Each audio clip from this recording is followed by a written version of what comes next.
credits in English went from 5 credits to 4 credits. And so the English Keystone will now be administered in grade 10, which is very much in keeping with most area schools in surrounding us. The courses will be changed to English 1 and 2 will still remain as is, and additional courses will be Applied English, which is more of a project-based course. Elements of English will follow the more traditional course path, and what was this current senior offering of British literature will become world literature. The honors and AP courses will continue as is. There is a creation of 2 electives. They are a half credit each, and both must be taken to earn 1 credit of English, though they could also be taken as an elective. The concern there was with scheduling for graduation that those students would meet that, because currently it will be, when approved, the only core offering that has half credit classes in order to achieve those English credits, 4 English credits. The elective titles, the half credit elective titles, are social justice and advanced communications. And yearbook is no longer under the English department. It is still a course for credit, but it will be under the business department, as it was now run by Mrs. Clue. New science offerings will be anatomy and physiology, and honors anatomy and physiology.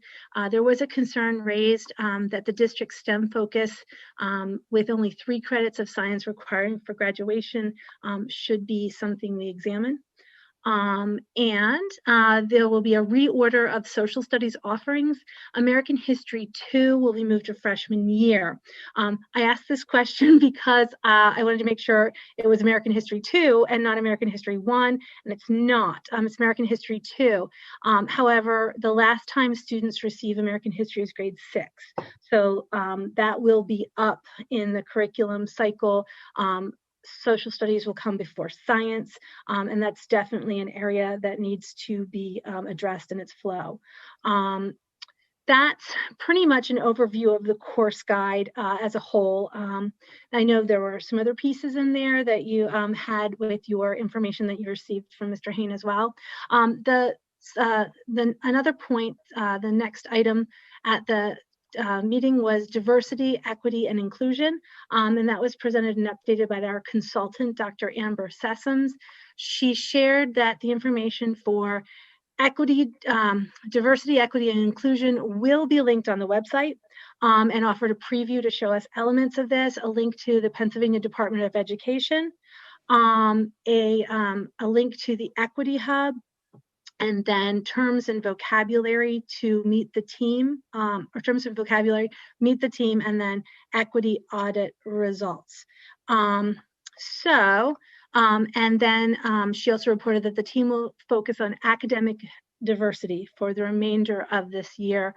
She was very pleased, her ears perked at the creation of a social justice class, which fits in nicely with our equity, diversity, and inclusion programming.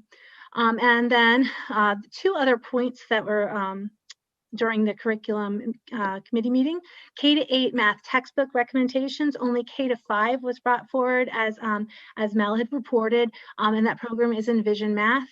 Grade 5 teachers, Mrs. Santana and Mr. Hellam, shared their experiences with that. Highlights were they felt that it addressed higher level thinking. It was similar format to state testing.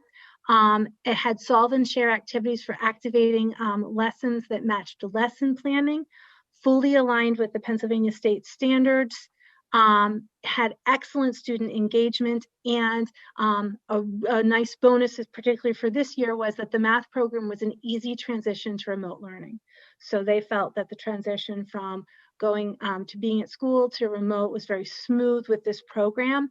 And grades 6 to 8 are still selecting a product. Will be brought forward for briefing at our March 2021 meeting. The K-5